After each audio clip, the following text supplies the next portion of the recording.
Bismillahirrahmanirrahim.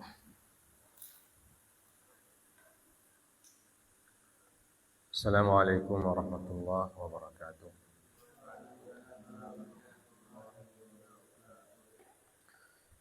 Alhamdulillahi rabbil alamin. Wa bihi nasta'inu ala umuri dunya waddin. Wa asyhadu an la ilaha illallah wahdahu la syarika lah. Wa asyhadu anna Muhammadan abduhu wa rasuluhu la nabiyya ba'dah. Rabbi syrah li sadri wa yassir li amri wahlul 'uqdatam min lisani yafqahu qawli. Allahumma salli ala sayyidina wa nabiyyina wa habibina Muhammadin sallallahu alaihi wasallam wa ala alihi wa ashabihi wa man tabi'ahum bi ihsanin ila yaumiddin. Allahumma inna nas'aluka ilman nafi'a wa rizqan thayyiba wa amalan mutaqabbala. Amma ba'du. Pertama-tama marilah kita memanjatkan puja dan puji serta syukur kita kehadirat Allah Subhanahu wa taala, yang mana pada malam hari ini Allah Subhanahu wa taala masih memberikan kita anugerah dan limpahan karunia dan nikmat yang tak terhingga, ya, sehingga kita bisa melaksanakan kewajiban kita sebagai seorang muslim, salat maghrib secara berjamaah di masjid kita. Kemudian salawat dan salam kita sampaikan kepada baginda Nabi Muhammad sallallahu alaihi wa ala alihi wa sahbihi wasallam. Selanjutnya kita akan melanjutkan pelajaran kita tentang adab-adab seorang yang belajar Al-Quran, agar ilmu kita bermanfaat dan berkah. Jadi ilmu itu bukan hanya sekadar dihafal atau ditulis atau diceramahkan saja. Tapi ilmu yang bermanfaat adalah ilmu yang bisa memberikan pengaruh kepada kita, termasuk pengaruh dalam sisi adab dan akhlak.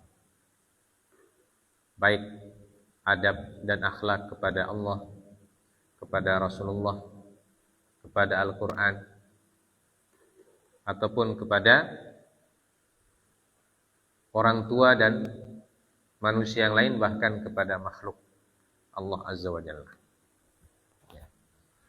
Kita ambilkan dari kitabnya Imam An-Nawawi.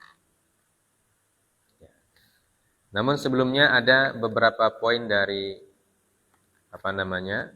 biografi Imam An-Nawawi yang ingin kita petik hikmah atau kita petik pelajaran, dan kalau bisa kita contoh dan kita teladani. Sebutkan dalam kitab ini, Bismillahirrahmanirrahim. Wa qad as'afa bit-ta'yidi wa sa'adathu al-maqadiru fa qurribat minhu kullu ba'idin.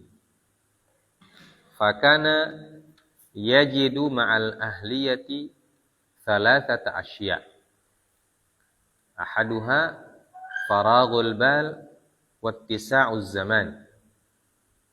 Wa kana rahimahullah qad utiya min dzalikal hazzul awfar haitsu lam yakun lahu syaghilun. Atsani jam'ul kutubil lati yusta'anu biha 'ala an-nadhari wal ittila'i 'ala kalamil ulama. Wa tsalits husnun niyyati wa kathratul wara' waz zuhdi wal a'malis salihah allati asyraqat anwaruha. Wa kana rahimahullahu qad iktala min dzalika bil mikyalil awfa Fakana dzalikal intajul 'azimu fi umrihil qasiril ladzi lam yatajawaz 45 aman. Walakinnahu kana mali'an bil khairi wal barakah. Ini perlu kita baca ini supaya jadi pelajaran. Beliau radhiyallahu ta'ala anhu wa rahimahullahu ta'ala mendapatkan banyak dukungan dan ditolong oleh qadar. Artinya ini beliau ditakdirkan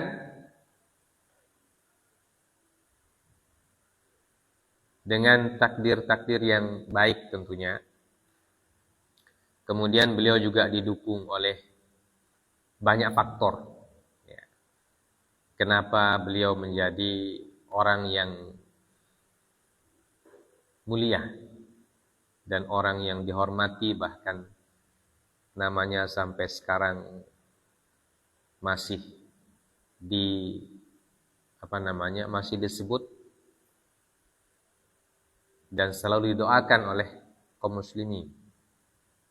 Ya. Jadi ada beberapa faktor yang mendukung. Karena itu didekatkan kepada beliau semua hal yang jauh. Didekatkan kepada beliau hal-hal yang jauh. Fakana yajidu ma'al ahliyati thalathata asya. Ya.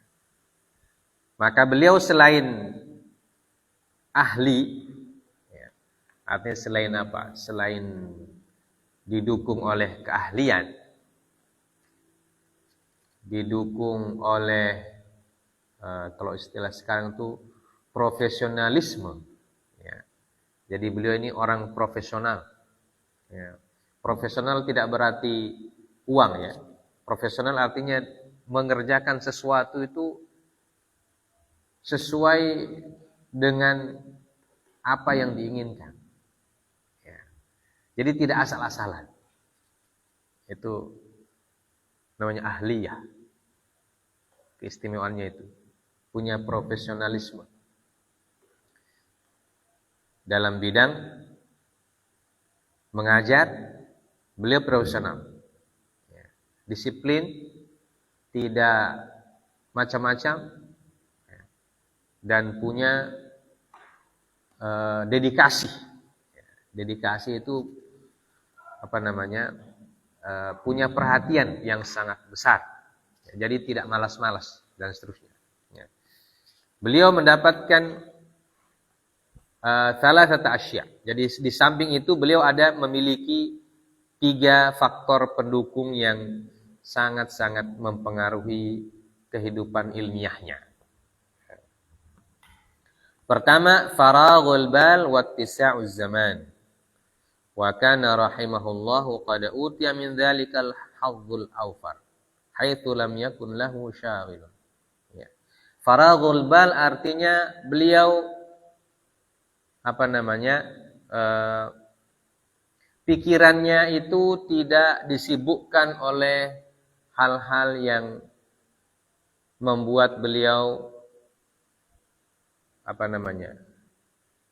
tidak memperhatikan ilmu. Ya. Jadi beliau bahasa lainnya fokus. Ya. Faraghul bal itu artinya beliau fokus belajar. Ya. Fokus belajar. Tidak memikirkan hal-hal yang di luar pelajarannya. Jadi tidak memikirkan permainan, tidak memikirkan apa saja. Jadi betul-betul fokus untuk belajar. Ya. Seperti yang kita sudah sebutkan sebelumnya, karena beliau dari kecil memang sudah senang belajar. Ya. Bahkan diajak bermain, menangis. Ya. Teman-temannya ajak bermain, beliau tidak mau. Dia fokus. Itu namanya faraghul bal. Nah ini perlu kita contoh. Ketika kita dalam masa-masa belajar, itu harus fokus kita di pelajaran. Jangan pikir macam-macam. Ya. Pikir akan permainan dan sebagainya dan sebagainya. Pokoknya fokus di situ, fokus. Seperti yang beliau kerjakan. Bahkan dari jalan ke rumah, ke tempat belajar, dari tempat belajar ke rumah, itu yang ada di benaknya, yang ada di pikirannya hanya pelajaran. Ya, murojaah. Ya, ini perlu dicontoh ini, ya. Jadi harus fokus dari, apalagi kita tinggal di pesantren. Ya. Jangan bikin macam-macam. Pergi ke tapel burung. Apa itu perbuatan begitu ketika belajar? Mereka apa? Ya. Coba pakai belajar itu. Kalau tidak istirahat, baca. Apalagi kalau kita merasa diri kita ini tidak sama pintarnya dengan teman-teman yang lain. Ya. Kalau kita merasa kita ini IQ kita tidak sama dengan teman-teman yang lain, maka jangan gunakan waktu untuk hal-hal yang tidak ada gunanya.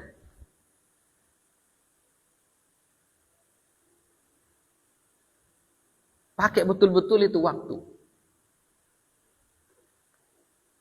Jangan mengerjakan hal-hal yang tidak ada kaitannya dengan pelajaran sama sekali. Ya, ini. Karena kalau bermain terus, ya, melakukan hal-hal yang tidak ada gunanya, itu nanti kembali ke kita juga dia punya akibat. Ya. Sudah disuruh belajar, disuruh istirahat siang supaya nanti bisa murojaah, pergi ke tapel burung di atasan. Itu kalau batu nanti ketapel, batu jatuh ke sebelah, ternyata ada orang di sana, di kebun di sebelah ada orang kena batu, bocor kepalanya. Siapa yang bertanggung jawab? Siapa yang bertanggung jawab?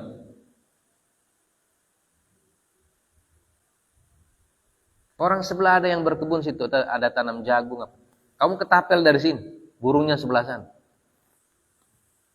Kalau batunya tidak kena burung, malah jatuh di kepalanya orang, jadi apa?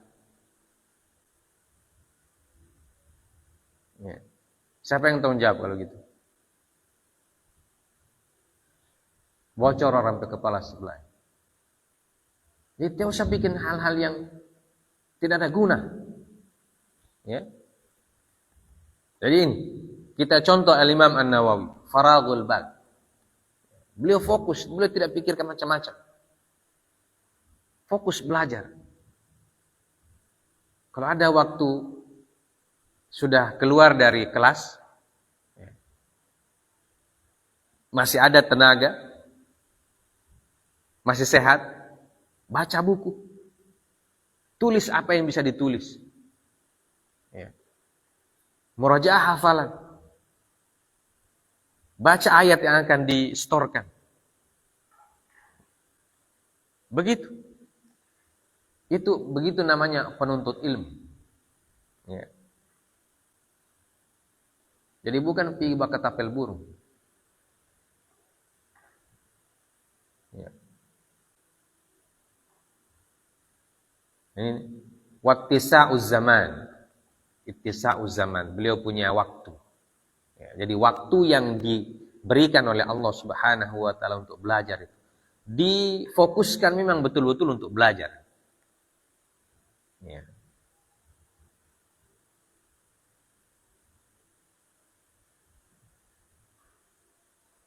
Karena itu beliau mendapatkan bagian yang sangat banyak.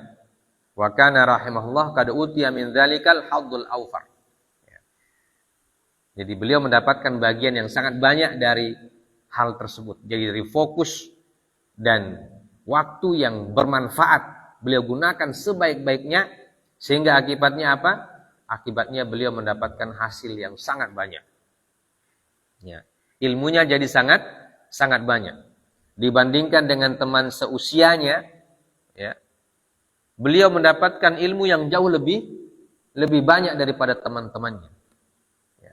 Karena teman-temannya ketika itu pada masa-masa belajar, usia-usia belajar itu, mereka tidak fokus belajar.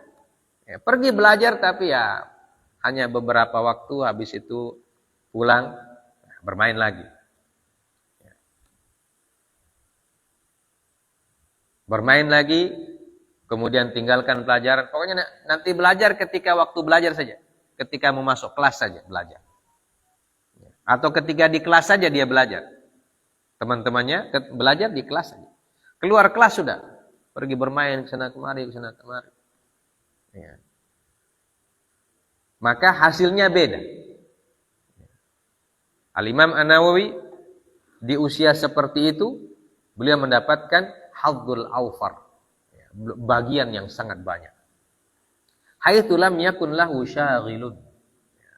Karena tidak ada yang menyibukkan beliau pikirannya, tidak ada yang mengganggu pikirannya selain belajar itu. Jadi beliau tidak terlalu berpikir tentang hal-hal yang lain. Pokoknya fokus belajar. Ya. Jadi ini kalau kita masa-masa belajar harus fokus. Ya.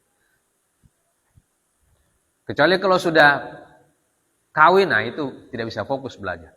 Karena belajar itu kalau sudah keluar dari sekolah atau sudah keluar dari pesantren, ya, itu sedikit sekali kita mau belajar. Ya. Makanya manfaatkan memang kehidupan kita di pesantren ini untuk belajar sih. Tidak usah pikir-pikir yang lain. Ya. Pikir ayam, pelihara ayam apa semua. Ya. Tidak usah pikir-pikir macam-macam seperti itu. Pokoknya fokus belajar. Ya. Nanti akan kentara dan akan dirasakan apa dia punya akibat. Ya. Kalau pikiran kita ini belajar baru pikir ini, pikir ini, pikir. Jadi pelajaran itu tinggal sedikit yang ada dalam otak kita itu. Nah, itu nanti dia punya akibat akan sangat sedikit yang kita dapatkan. Ya. Ya, seperti disebutkan bahwa ilmu itu ya, diriatkan dalam perkataan Imam Asy-Syafi'i, ya, la in a'taitahu kullaka yu'tika ba'dahu wa in a'taitahu ba'daka la yu'tika syai'an. Ya. Kalau kamu berikan semua yang kau miliki, yang kau punya potensi, kau berikan semua untuk menuntut ilmu, kita tidak mau dapat semuanya.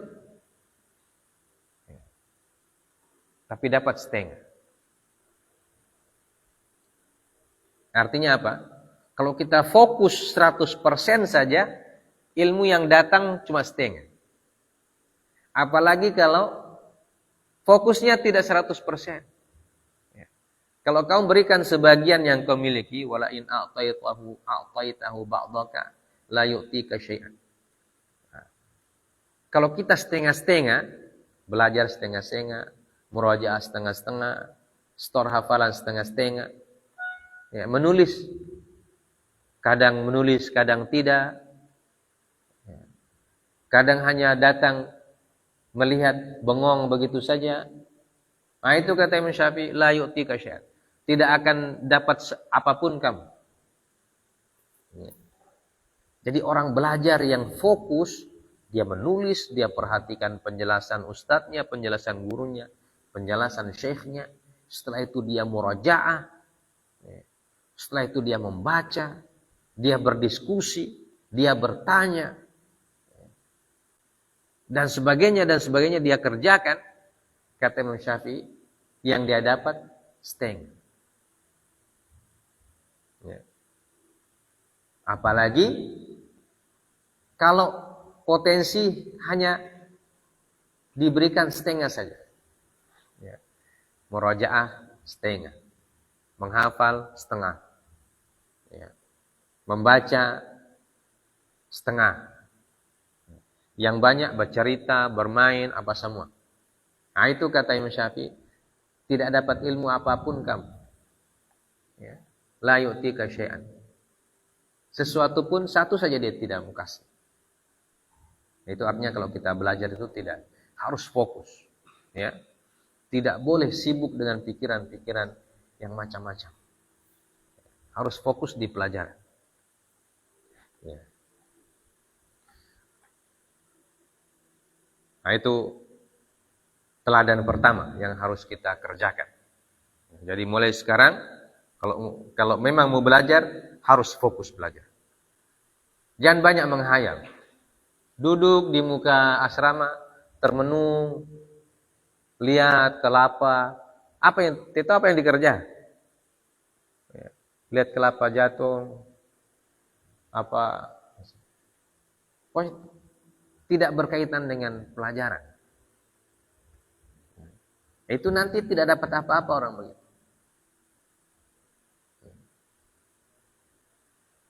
Padahal waktu banyak dan pelajaran banyak. Ya.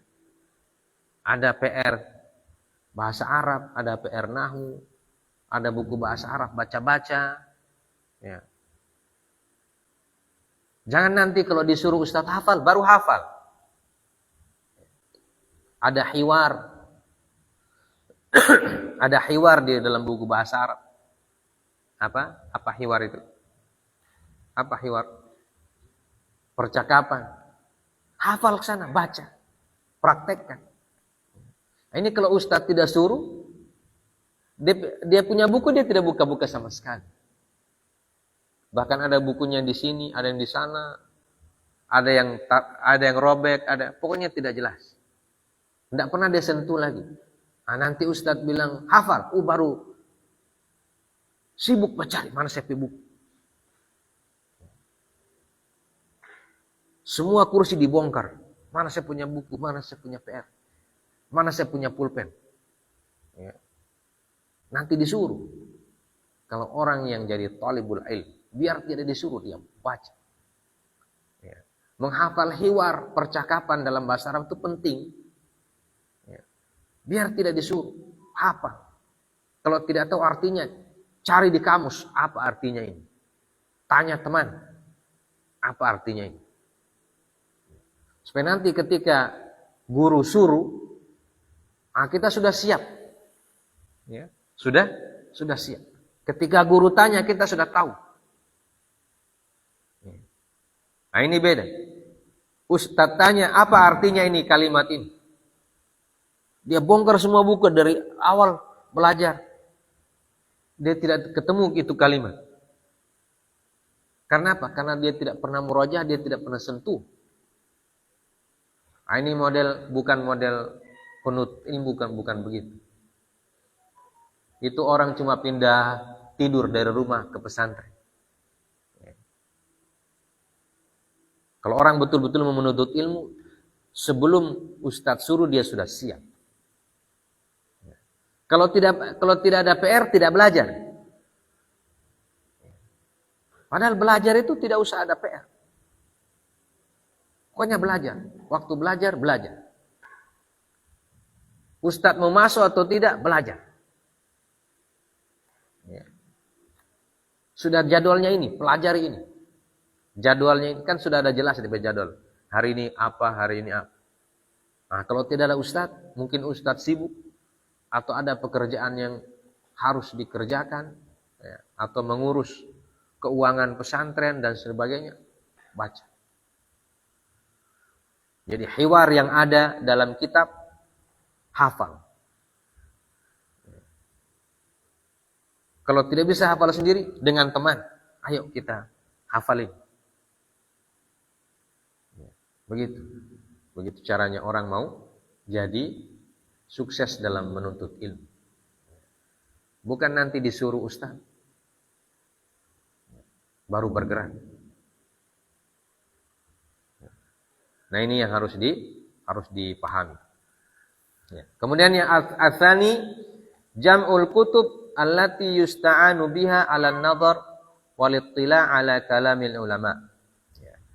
Mengumpulkan kitab-kitab atau buku-buku yang bisa membantu untuk melihat dan mencermati perkataan-perkataan para ulama. Ya. Mengumpulkan buku-buku. Bukan buku-buku siku begini, ya. Bukan buku-buku bahasa kita. Buku kitab. Dikumpulkan kitab-kitab. Ya. Untuk apa? Melihat, membaca, mencermati perkataan para ulama. Ya. Nah, apalagi sekarang ini untuk mendapatkan buku cukup mudah. Bisa beli buku fisiknya. Beli buku fisik sekarang gampang sekali, tidak perlu pergi ke toko jauh-jauh. Pesan online, datang itu buku.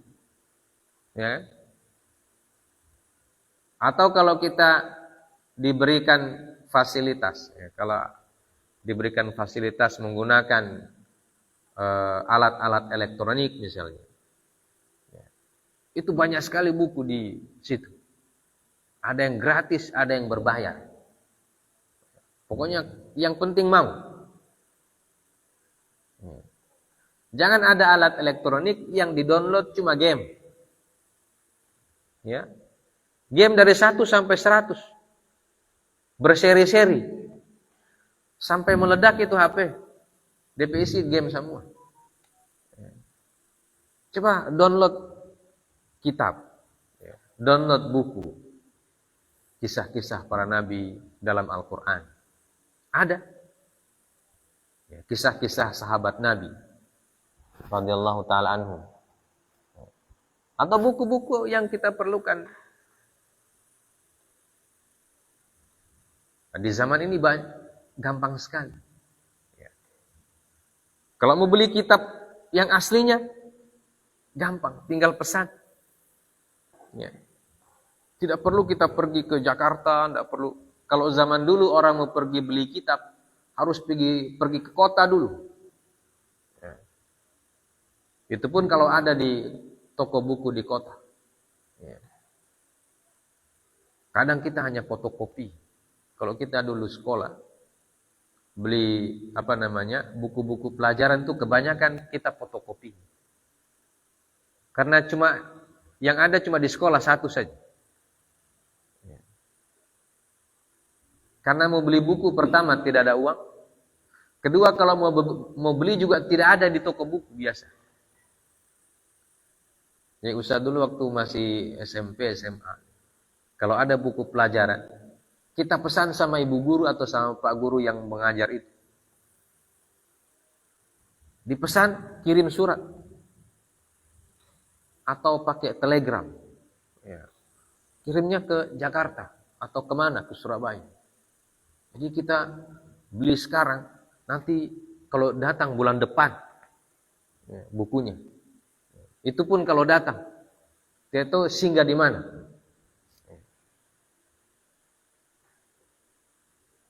Jadi sebelum kita masuk kelas, misalnya mau naik kelas 2, sebelum naik kelas 2, pesan memang buku. Kalau tidak ya, terpaksa fotokopi yang di sekolah saja fotokopi.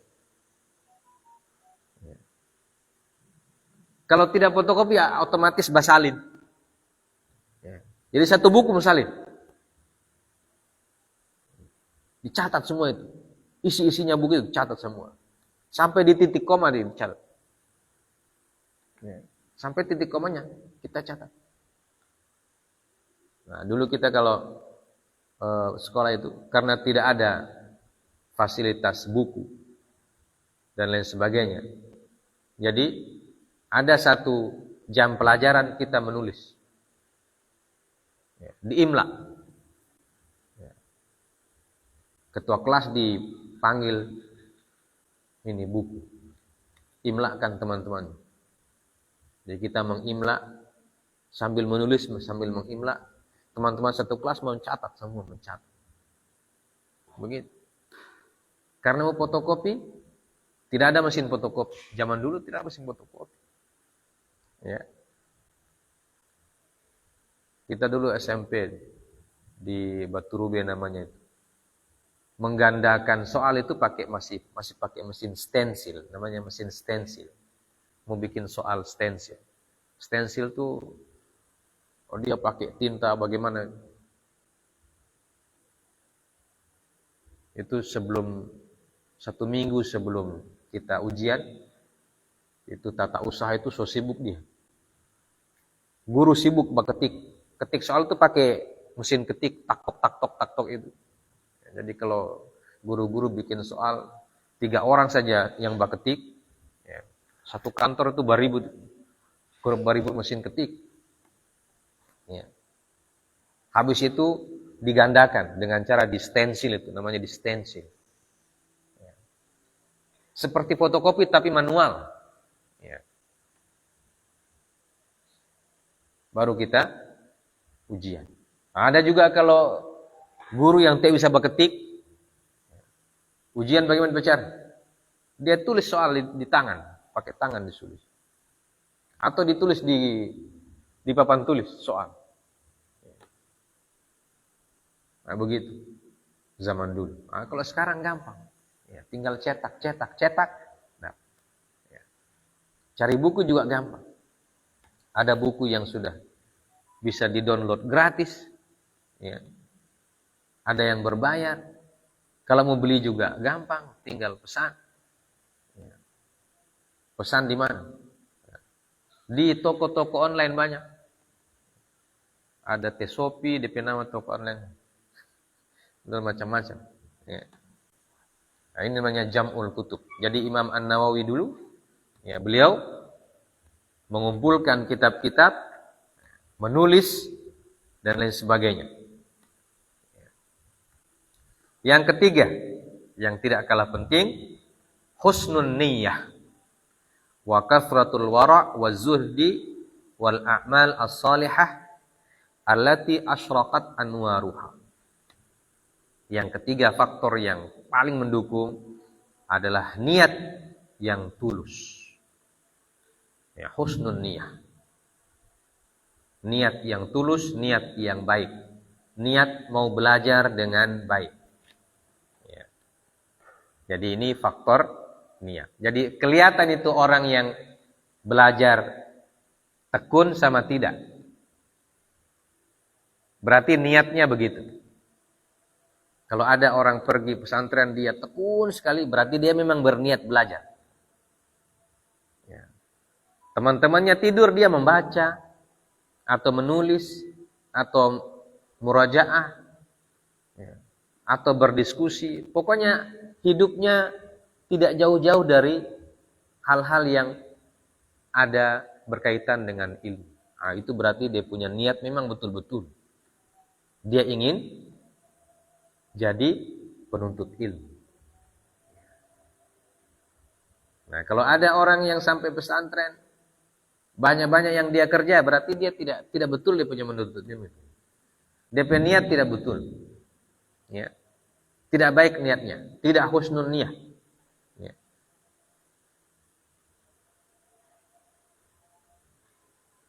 Ya. Tulis ini, Teo. Kamu sedang bertulis, sementara diajar begini kamu tidak bertulis.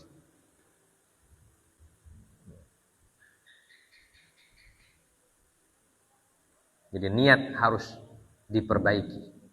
Ya. Niat harus diperbaiki. Wa kathratul wara' wa zuhud. Ya. Banyak wara' dan zuhud. Wara' itu artinya menjaga diri, menjaga kesucian diri. Ya. Tidak mengambil orang punya. Ya. Zuhud, menerima apa yang ditakdirkan oleh Allah, apa yang diberikan oleh Allah. Ya. Tidak cari macam-macam. Ya. Tidak banyak mengeluh. Ya. Tidak banyak mengeluh. Pokoknya apa yang ada disyukuri. Ya. Makanan yang ada, syukuri makanan. Bukan, ini makanan tidak enak seperti ini. Kita tidak suka. Apa ini pesantren kasih makan model begini? Nah, itu tidak wara atau tidak zuhud. Jadi orang yang menuntut ilmu, betul-betul menuntut ilmu, apalagi kalau dikasih makanan, apapun yang dia terima, bahkan dia bersyukur. Alhamdulillah masih ada makanan, masih diberikan makan. Bahkan ada yang lebih dari itu, seperti Imam Ahmad, dikasih makan sama gurunya, dia rasa tidak tidak enak menerima makanan dari gurunya. Ya. Gurunya disebutkan bahwa Al-Imam Abdul Razak As-San'ani itu pernah orang Yaman. Ya. Imam Ahmad pernah belajar di situ. Imam Ahmad kehabisan bekal. Imam Abdul Razak mengatakan, enggak usah tenang saja kalau habis bekal. Nanti kita tanggung kamu punya makanan. Ya. Imam Ahmad tidak enak. Dia bilang, guru, insya Allah saya punya makanan, nanti saya cari. Yang penting kasihkan saya izin setiap hari beberapa saat. Ya. Untuk apa? Beliau pergi ke pasar. Beliau jual atau beliau berdagang di situ. Hanya untuk mendapatkan keuntungan, dan keuntungan itu kalau sudah cukup untuk makan, beliau sudah berhenti.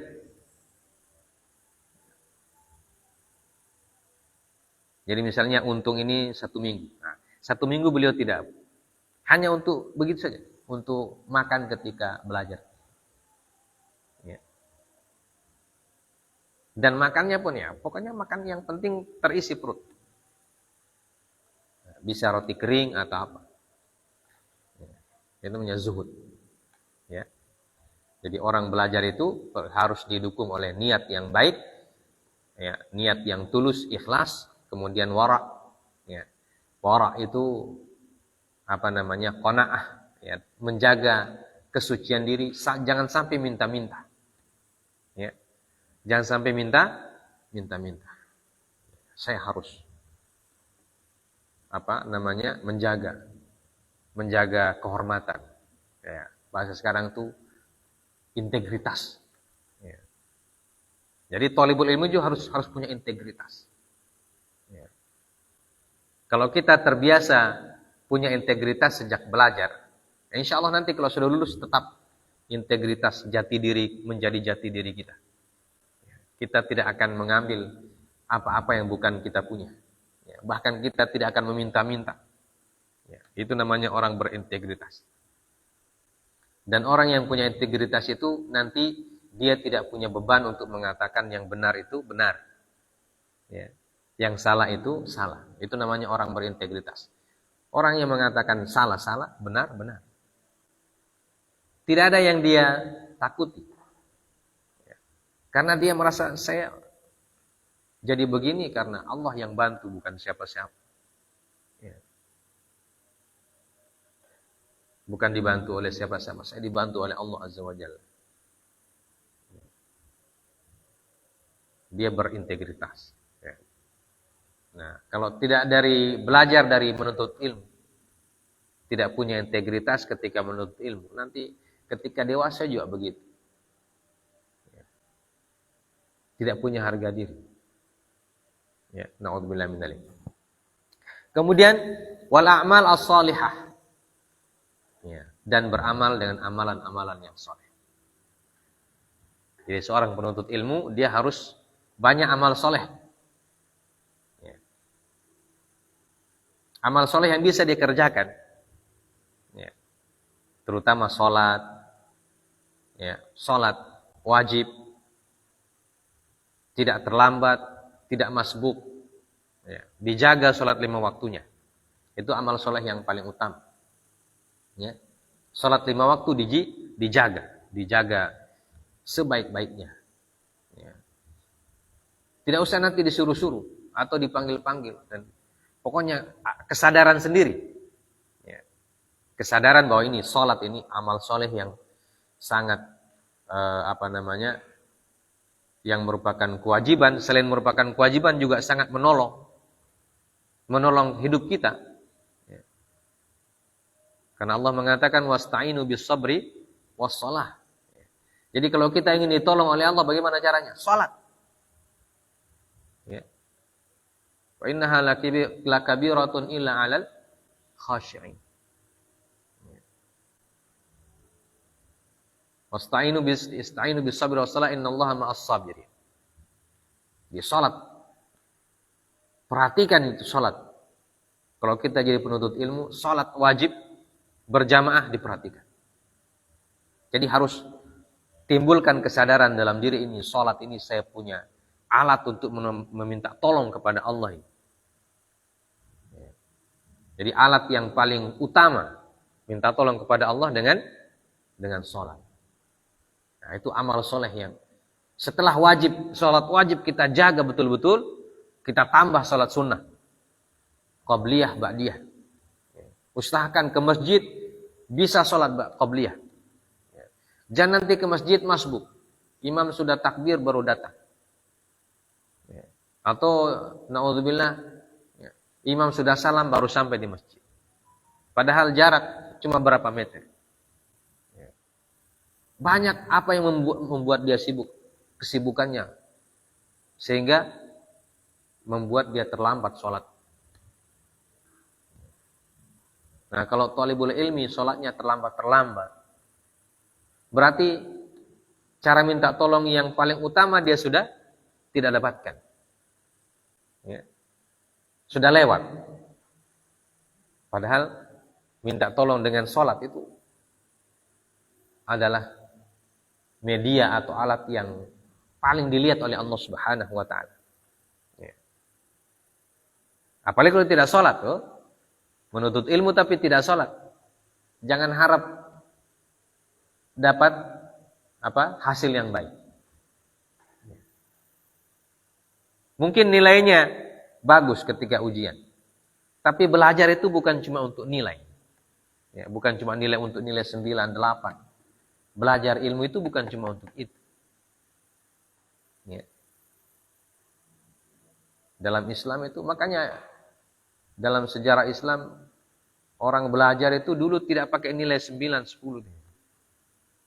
Kalau dulu orang-orang tua kita belajar, para ulama belajar, itu nilainya bagaimana? Kalau dia hafal satu kitab, dia bisa jelaskan, nah, baru lulus dia. Ya. Tidak pakai jawab satu, nilai satu. Kalau orang dulu belajar ini, dia hafal nih kitab ini, dia hafal sampai titik komanya, baru dites, dites bukan cuma menghafal begitu saja, tapi ditanya apa maknanya itu kalimat di situ. Siapa yang kalau ada nama orang disebut di kitab itu, ditanya lagi itu nama Muhammad itu Muhammad siapa maksudnya? Muhammad yang mana? Karena nama Muhammad ini banyak. Muhammad mana yang ada di riwayat itu, Muhammad yang mana maksudnya itu? Muhammad siapa? Orang mana? Dia bisa jawab. Nah, itu dia baru lulus. Nah, kalau kita sekarang kan ujian, yang penting dapat 80 sudah lulus. 80 itu pun kita orang hitung. Dari sekian soal 1, 2, 3, 4 yang bisa. Nah, ini sudah. 10 soal terjawab dapat nilai 80 atau berapa. Yang lain tidak terjawab.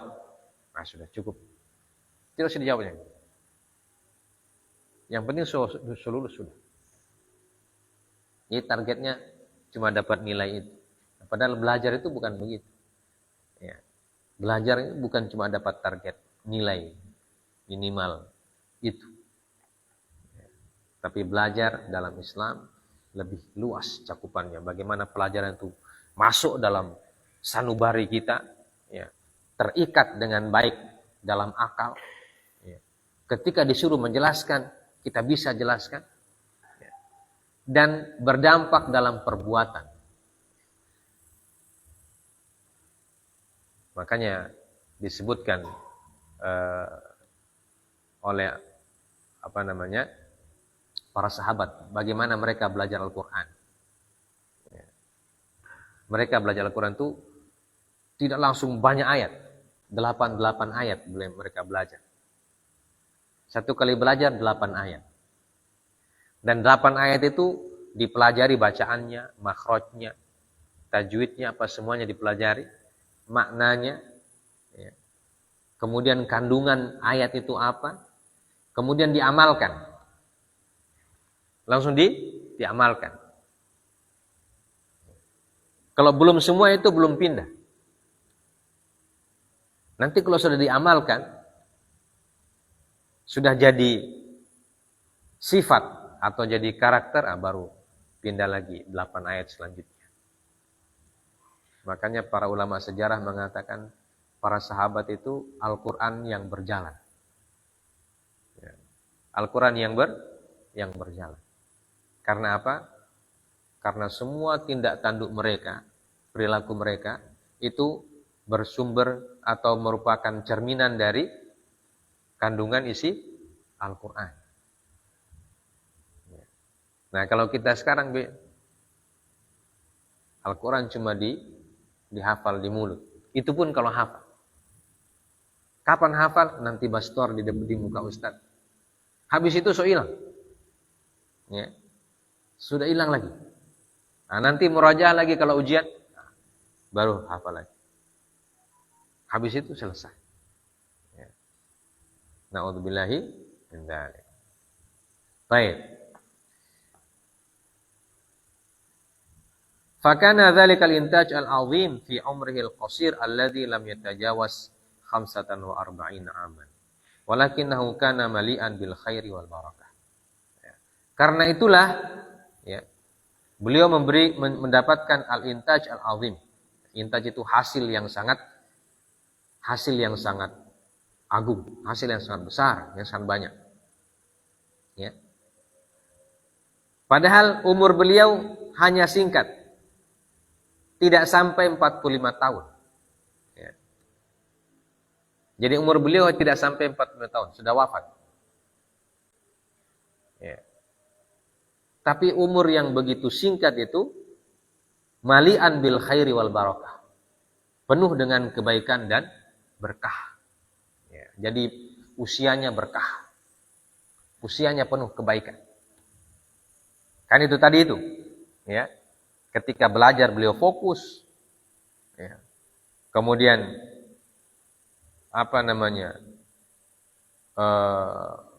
mengumpulkan kitab dan lain sebagainya. Membaca perkataan para ulama, ya, dan lain sebagainya. Kemudian niat ikhlas, wara, ya, dan banyak beramal soleh. Nah, ini modal, ya, modal bagi orang yang ingin belajar agama atau belajar apa saja, ya, pelajaran-pelajaran yang berguna untuk kehidupan di dunia dan di akhirat. Nah, ini dia punya modal ini. Ya, harus fokus. Itu pertama. Fokus, jangan pikir macam-macam. Atau jangan buat macam-macam. Ya. Kemudian manfaatkan waktu yang luang. Ya. Jangan buang-buang waktu. Jangan sia-siakan waktu. Kemudian baca banyak buku. Ya. Baca banyak buku. Semakin banyak membaca, semakin luas pengetahuan. Makanya ada peribahasa, membaca adalah jendela dunia. Jendela dunia. Dengan membaca orang bisa melihat dunia. Dia akan tahu dunia karena banyak membaca. Dia kenal tokoh-tokoh penting dalam sejarah umat manusia karena banyak membaca. Setelah membaca, tulis apa yang dibaca, tulis. Apa yang kira-kira penting dari bacaan kita, kita tulis. Itu latihan. Jadi banyak membaca, banyak menulis. Untuk melatih, karena tangan itu menulis dilatih juga. Semakin banyak dia menulis, semakin bagus tulisannya. Jadi orang kalau tidak pernah menulis, pasti jelek tulisannya. Ya. Pasti jelek. Apalagi kalau menulis nanti disuruh ustaz, tulis ini, baru tulis. Itu pasti jelek dia tulisan. Karena menulis itu kebiasaan tangan. Ya. Semakin dia terbiasa, semakin lembut, ya semakin semakin fleksibel dia menulis. Ya. Tapi kalau nanti menulis, nanti disuruh Ustaz, baru menulis, otomatis dia punya tangan akan kaku. Ya, kaku dia. Kalau tangan menulis kaku, pasti jelek tulisannya. Ya. Karena itu latihan. Apalagi menulis bahasa Arab. Menulis bahasa Arab harus sering. Ya. Harus sering menulis bahasa Arab. Ya, harus. Huruf Arab itu harus sering ditulis. Semakin sering menulis, semakin bagus tulisannya. Dan semakin cepat. Dan kalau kita cepat menulis, itu insya Allah lebih cepat juga kita menangkap menangkap pelajaran. Apalagi nanti kalau kuliah. Kalau kuliah itu Ustadz cuma bicara, dia tidak suruh. Yang dia bicara itu yang kita orang tulis. Ya. Apa yang dia bilang ketika dia bicara itu yang kita tulis. Dan nulisnya harus cepat. Ya. Kalau menulis lambat-lambat nih, macam ini, terlambat semua. Orang sudah satu bab, kita orang masuk baru Bismillahirrahmanirrahim. Jadi belajar nulis cepat, nulis cepat. Ya. Tulis apa saja, tulis. Apalagi dengar berita. Kalau dulu kita, waktu masih SD, waktu masih Presiden Soeharto. Beliau itu kan, Presiden Soeharto itu kan dia setiap tanggal 16 Agustus dia punya pidato kenegaraan. Ya, kita dulu waktu masih SD, masih SMP, kita diwajibkan nonton TV tanggal 16 Agustus malam. Ya, sidang MPR. Dan biasanya Pak Harto itu berdiri dia 1 jam. Apa kita ditugaskan? DP pidato itu kita disuruh tulis. Jadi kita sambil menonton, sambil menulis pidatonya Presiden. Iya. Besok, kalau kita pergi ke sekolah ditanya sama guru, apa yang kamu tulis kemarin? Apa hasilnya? Apa Presiden bilang? Kita tulis itu. Dan namanya orang pidato kan tidak ada yang ulang-ulang. Ya. Pokoknya dari awal sampai akhir kita tulis. Tulis semua.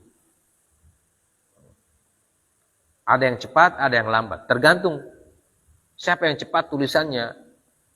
Ya. Dia bisa menulis banyak.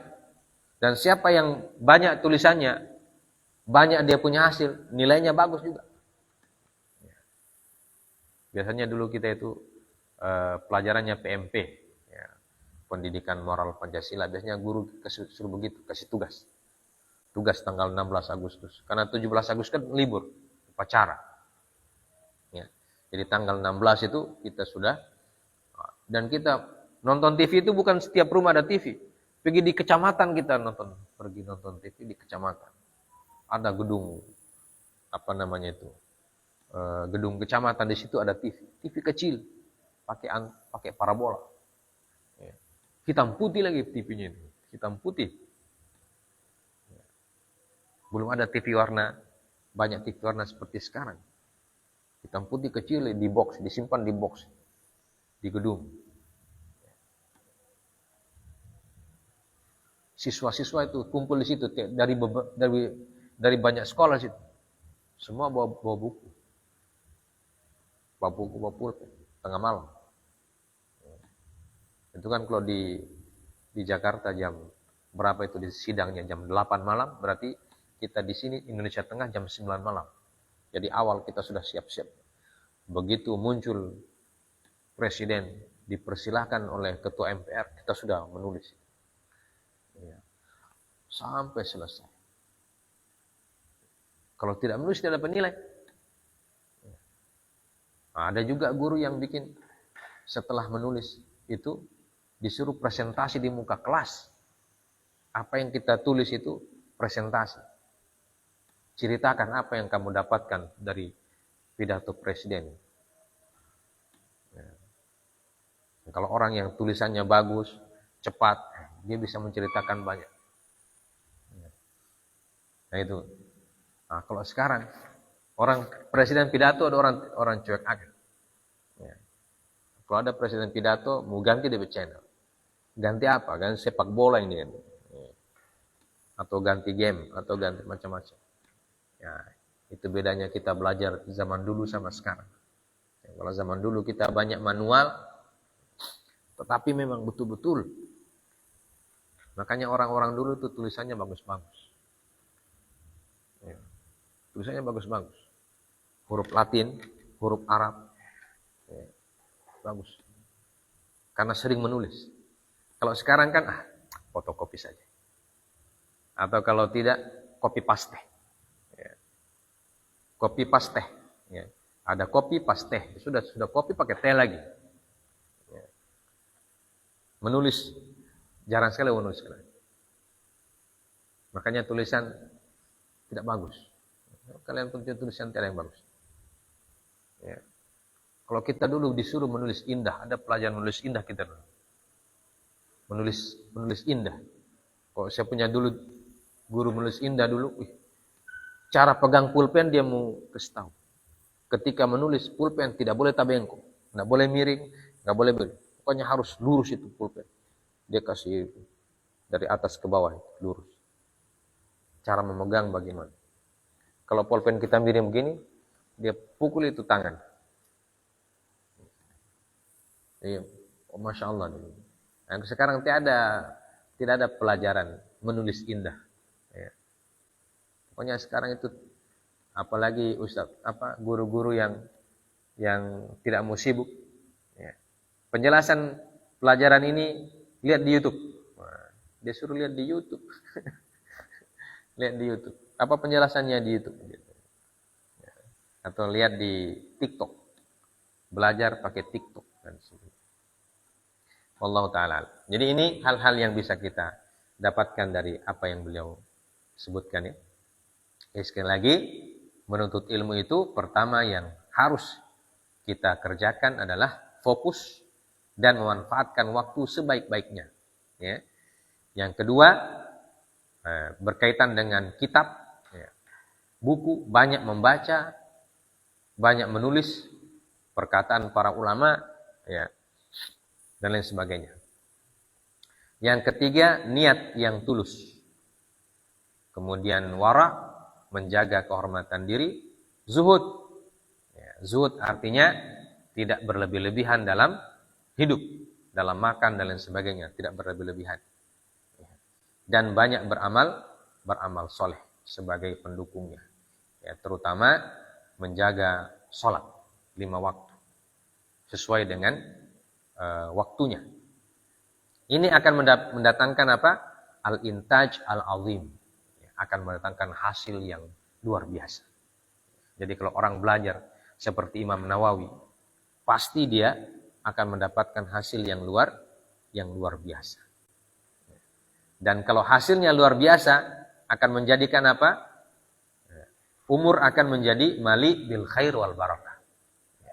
Umur kita akan menjadi penuh dengan kebaikan dan berkah. Walaupun umur singkat, ya, seperti Imam An-Nawawi disebutkan bahwa umur beliau tidak sampai 45 tahun. Ya. 30-an tahun beliau sudah diwafatkan. Nanti kita lihat berapa usianya di sini. Ya.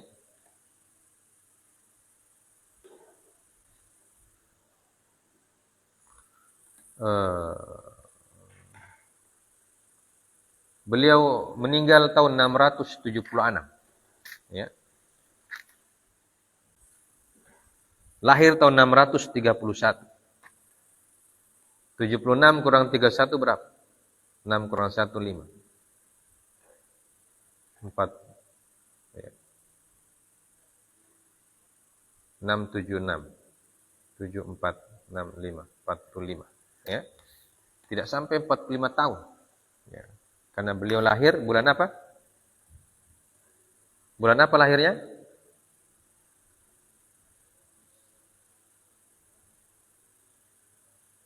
Tidak disebutkan bulannya ya. Nah, beliau wafat nanti bulan Rajab. Bulan Rajab tahun 676. Ya, berarti tidak sampai 45 tahun. 44 tahun lebih. Rajab itu bulan keberapa? Rajab bulan keberapa? Rajab bulan? Rajab ke bulan ketiga. 8. 7. Rajab bulan 7. Sya'ban 8. Ramadan 9. Syawal 10. Dzulqa'dah 11. Dzulhijjah 12. Ya. Jadi 44 lebih 7 bulan. Sekitar itu. Atau 44 lebih. Ya, enggak sampai 45, ya. Tapi hidup beliau penuh dengan kebaikan dan penuh dengan berkah. Ya, penuh dengan berkah. Nah, hidup ini yang paling penting itu berkah. Ya. Kalau hidup kita berkah, insya Allah kita akan beruntung di dunia dan di akhirat. Jadi itu 3 poin penting yang kita harus ingat itu, dan bisa dicontoh itu, ya, bisa dicontoh. Bagi yang mau mencontoh tentu. Ya. Kalau tidak mau mencontoh ya nanti hasilnya ya begitu juga. Tapi kalau kita contoh ini apa yang beliau lakukan ini, insya Allah juga nanti hasilnya akan luar biasa. Ya, seperti yang beliau dapatkan. Nanti akan kita dapat juga al-intaj al-azim. Ya, hasil yang luar biasa. Atau bahasa sekarangnya produktif. Ya. Dia akan menjadi orang yang produktif. Produktivitasnya luar biasa. Ya, makanya Imam Nawawi itu kitab-kitabnya sangat banyak sekali hasil tulisannya. Padahal usianya tidak sampai 45. Ya. Nah, kita sekarang ini sudah mau 50, tiada satu buku pun yang kita punya. Ya, yang kita tulis. Ya, jadi orang tidak tahu apa yang kita punya. Hasil karya itu apa. Ya. Nas'alullaha al-afiyah.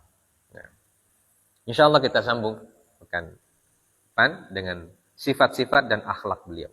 Nah, ini perlu kita contoh juga bagaimana beliau sifat-sifatnya dan akhlaknya. Subhanakallahumma bihamdik asyhadu an la ilaha illa anta astaghfiruka wa atubu ilaik. Wassallallahu ala nabiyyina Muhammad wa ala alihi washabbihi wasallam. Wa akhiru da'wana alhamdulillahi rabbil alamin. Assalamualaikum warahmatullahi wabarakatuh.